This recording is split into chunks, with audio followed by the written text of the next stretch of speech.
విరాట్ కోహ్లీ పూమాని వదిలేశాడు. కానీ ఇప్పుడు పూమాకి షూస్ చేసే కంపెనీతో చేతులు కలిపాడు. కోహ్లీ తన 18 బ్రాండ్ని ఎజిలిటాస్ స్పోర్ట్స్కి షిఫ్ట్ చేశాడు. కానీ ఎజిలిటాస్ దగ్గరున్న అసలు secret weapon Mochiko shoes. Mochiko shoe company ఏం చేస్తుంది అంటే Adidas, Puma, New Balance, Reebok, Asics లాంటి వరల్డ్స్ బిగ్గెస్ట్ స్పోర్ట్స్ బ్రాండ్స్కి షూస్ మ్యానుఫ్యాక్చర్ చేస్తుంది.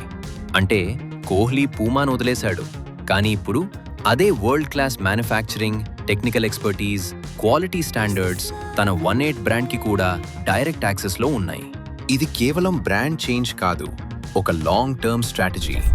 18 ఇప్పుడు ఇండియాలో మరో సెలబ్రిటీ బ్రాండ్ కాదు, గ్లోబల్ స్పోర్ట్స్ వేర్ బ్రాండ్ అవ్వాలనే అంబిషన్తో బిల్డ్ అవుతోంది. 18 ఫ్యూచర్లో పూమా, అడిడాస్ లాంటి బ్రాండ్స్కి కాంపిటీటర్ అవుతుందా? మీ ఒపీనియన్ కామెంట్లో చెప్పండి.